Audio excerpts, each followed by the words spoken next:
Mesdames et messieurs, merci de regarder Télésud. Vous êtes dans votre émission Entretien du jour.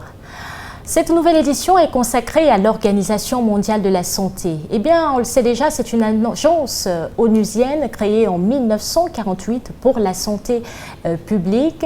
Et il faut dire que l'agence a pour siège Genève. Alors, nombreux parmi vous s'interrogent bien sur les fonctionnalités, mais surtout sur la contribution de l'Organisation mondiale de la santé dans le cadre des crises nationales, régionales et internationales. Pour nous en parler, nous avons en face de nous le représentant de l'OMS pour le compte du Cameroun, Phanuel Abimana. Phanuel Abimana, bienvenue sur le plateau d'entretien du jour. Bonjour Madame Chimène, c'est un plaisir d'interagir avec vous. Nous aussi. Alors Phanuel Abimana est donc à la tête de l'OMS du Cameroun depuis 2018. Phanuel Abimana, pouvez-vous nous expliquer quelle est votre principale mission dans le cadre de votre fonction à l'OMS? Merci, vous avez raison. Je suis au Cameroun depuis avril 2018, mais officiellement, je suis représentant de l'OMS depuis le 1er janvier 2019. Et au niveau du Cameroun, bien entendu, ce plan s'inscrit dans plusieurs cadres. Le premier cadre, c'est l'appui, la coopération avec le ministère de la Santé ou le gouvernement du Cameroun, mais également l'OMS ne travaille pas seul. L'OMS travaille au sein du système des Nations Unies, c'est une agence onusienne, comme vous l'avez dit. Et donc, il y a un plan cadre de coopération des Nations Unies pour le développement durable qui a été développé, qui va de 2022 à 2026. Et donc, c'est dans ce cadre-là que l'action de l'OMS s'inscrit. Et en gros, je peux dire qu'il y a trois missions essentielles. C'est vraiment exercer le leadership en matière de santé, créer des partenariats pour la santé, que ce soit des agences gouvernementales, mais également des agences multilatérales ou bien la coopération bilatérale. C'est être capable de faire le plaidoyer au plus haut niveau pour la santé. Ça, c'est la première mission de mon bureau. La deuxième mission, c'est de coordonner la coopération technique de l'OMS vis-à-vis du ministère de la Santé, c'est-à-dire que nous avons un plan biannuel. Nous sommes en train de mettre en œuvre aujourd'hui le plan 2022-2023. Et donc, à travers les différents programmes de santé publique, mon rôle, c'est de coordonner cet appui dans l'action de l'OMS, mais également l'action des partenaires. Parlons à présent des questions d'actualité sanitaire. On le sait déjà, le monde a été confronté depuis 2019 à l'une des pires crises sanitaires, le coronavirus. Quelques années plus tard, c'est-à-dire en 2022, l'on observe une certaine régression dans certains pays, tandis que d'autres entrent plutôt dans une phase de grande riposte à cause de la naissance de plusieurs variantes. Ici au Cameroun, dans un récent communiqué, le chef du département ministériel de la Santé a demandé à ce que les Camerounais respectent davantage les mesures barrières au regard de ce contraste. Mais vous, en tant que représentant de l'OMS, quel est votre regard sur la situation du coronavirus ? Merci d'abord de votre connaissance sur la maladie. Et comme l'a dit Monsieur le ministre de la Santé, nous observons une recrudescence ou une résurgence de la maladie dans un certain nombre de pays, en particulier en Asie, mais également en Afrique. Et je vais vous montrer cette première courbe où vous voyez les différents. Ça, c'est la première vague en 2020. La deuxième vague en fin 2020-2021, la troisième vague en août 2021 et ici la dernière vague en janvier 2022. Et vous voyez que au niveau de la région africaine, nous étions dans une courbe descendante, mais on voit déjà une espèce de remontée des cas, en particulier en Afrique australe. Et c'est ça qui est inquiétant. Nous connaissons aujourd'hui au Cameroun, et je dirais dans la majorité des pays africains, plutôt une situation calme. Je peux montrer également la situation au niveau du Cameroun. Donc la situation au niveau du Cameroun, vous voyez que nous avons passé plusieurs semaines avec très peu de cas hospitalisés et très peu de décès. Mais depuis 3 semaines, on a déjà reporté, par exemple, après 4 semaines, pratiquement 100 cas hospitalisés. Les 3 dernières semaines, il y a eu des hospitalisations et 3 décès. La maladie ou la pandémie n'est pas encore terminée. Nous sommes en phase de contrôle, mais elle risque de ressurgir. Et donc, les personnes qui respectent ces mesures, mais également qui sont vaccinées, ont plus de chances de pouvoir résister à la prochaine résurgence. Tout à fait. Ce qu'il faudrait également savoir, c'est que le Cameroun est actuellement frappé par une épidémie de choléra, dont les chiffres varient selon les différentes sources. Est-ce que vous êtes de l'avis de certains qui pensent que normalement un pays comme le Cameroun ne devrait plus être frappé par ce type d'épidémie? Merci. Oui, si ce qu'il faut pour traiter la maladie à sa source. Tout à l'heure, le ministre de la Santé publique a fait une conférence de presse et il a parlé justement autant de Covid, de choléra, mais également d'autres épidémies que le Cameroun expérience aujourd'hui. 30 districts ont été affectés et aujourd'hui, nous en avons 20 qui sont encore actifs. Donc, nous avons, le nombre de cas a augmenté de façon significative au mois de mars, début avril, mais avec des mesures de contrôle. Et c'est le moment de féliciter l'action gouvernementale. Donc nous savons que le ministre de la Santé, le ministre de l'eau se sont déplacés vers les zones où l'épidémie était très active, en particulier dans le sud-ouest et le littoral. Et donc des ressources ont été mises à la disposition des personnels de santé, les partenaires, donc l'OMS, mais les autres partenaires, l'UNICEF, et les autres partenaires ont également appuyé l'action du gouvernement.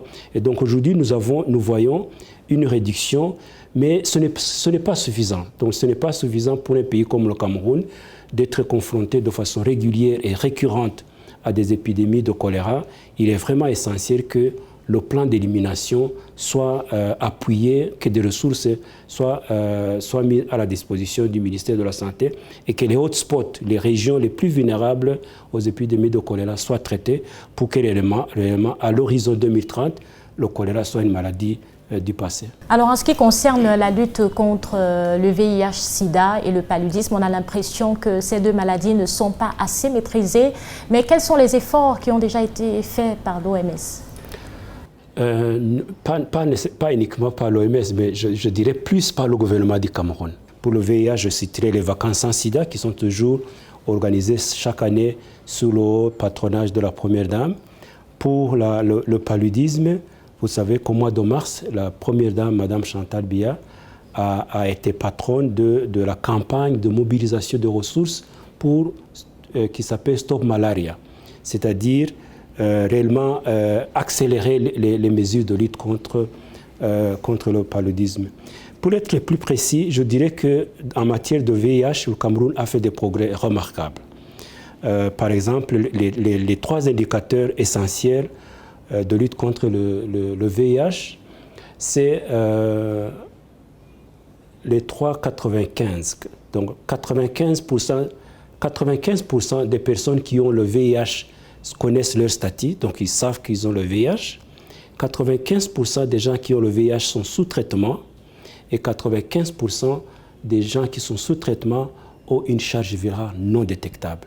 Il y a des progrès réels et c'est à l'honneur du leadership du gouvernement du Cameroun. Alors, le 18 juin 2020, c'est une date que le Cameroun n'oubliera certainement jamais sur le plan sanitaire parce que c'est à cette date-là que le Cameroun a été déclaré free polio. Et dans quelques jours, il y aura une campagne de lutte contre la poliomyélite. Est-ce que c'est une façon de montrer la crainte de la résurgence de la maladie ou alors c'est juste une riposte dans le but de maintenir le cap?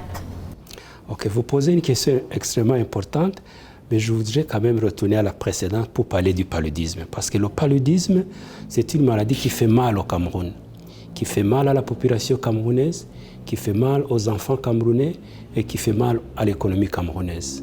Rendez-vous compte que la moitié des personnes hospitalisées dans nos formations sanitaires souffrent du paludisme. Le taux d'absentéisme des enfants dans les écoles ou même dans les entreprises ou dans la fonction publique est énorme et c'est dû au paludisme. Et donc les efforts en cours pour réellement accélérer la réduction de la morbidité et de la mortalité contre le paludisme est quelque chose d'exceptionnel. Et il y a 2 types de stratégies. Il y a la prévention et le traitement. Et dans la prévention, sans citer toutes les mesures de prévention, je peux par exemple citer que récemment, au cours du mois d'octobre, pendant la célébration de la journée mondiale de lutte contre le paludisme, le Cameroun a initié la stratégie de traitement préventif pour les nouveau-nés. Donc c'est une nouvelle stratégie qui vient compléter le traitement préventif des femmes enceintes. Maintenant, en ce qui concerne la polio, on doit célébrer le fait que, d'abord, le Cameroun a été déclaré libre de la polio en juin 2020. Ça veut dire quoi? Ça veut dire qu'au niveau mondial, si on prend par exemple en l'an 2000, il y avait presque 300 000 cas de polio rapportés dans le monde. Et aujourd'hui, moins de 100 cas sont rapportés dans le monde, uniquement dans 2 pays, c'est-à-dire l'Afghanistan et le Pakistan. Et donc, il y a un certain nombre de pays, y compris dans la sous-région, la RDC, le Tchad, la Centrafrique, le Niger, le Nigeria. Et ce virus circule et la campagne qui est en cours, en fait, et qui se termine aujourd'hui pour le premier round, consiste à vacciner tous les enfants de 0 à 5 ans sur l'ensemble du territoire. Et c'est une campagne synchronisée avec la RDC, le Centrafrique, le Tchad et le Niger, et je pense l'Est du Nigeria. Alors la couverture santé universelle est devenue l'un des chevaux de bataille, si on peut le dire, ou alors l'une des missions du gouvernement camerounais sur le plan sanitaire, mais elle a du mal à être mise en place. Alors les populations voudraient bien savoir à quel niveau se situe exactement la mise en œuvre de ce projet, et le Cameroun en lui-même se situe à quel niveau par rapport à d'autres pays africains? Merci. C'est une question extrêmement importante. Je pense que bientôt, le Cameroun va lancer la marche vers la couverture santé universelle. C'est un projet progressif parce qu'on ne peut pas couvrir tout le monde la première année avec tous les services. Et donc, c'est ça. Donc, c'est réellement un projet politique de solidarité. Et c'est pour cela que, dans ce schéma-ci, je parle de standard pour parler de qualité. Je parle de scale pour dire qu'il faudra couvrir la majorité de la population. Je parle de speed pour dire que la population attend depuis longtemps. La population attend de pouvoir accéder aux services de qualité sans devoir s'appauvrir. Et enfin, je parle de solidarité. Ce sont les 4 S qui me sont très chers. Ce n'est pas les 4 S de l'OMS, mais c'est vraiment les 4 S en tant que moi, activiste de santé publique. Quand un programme aussi important est mis en œuvre dans un pays, il faut garder la qualité des services, il faut couvrir le maximum de population, il faut aller vite et il faut que la solidarité s'exerce.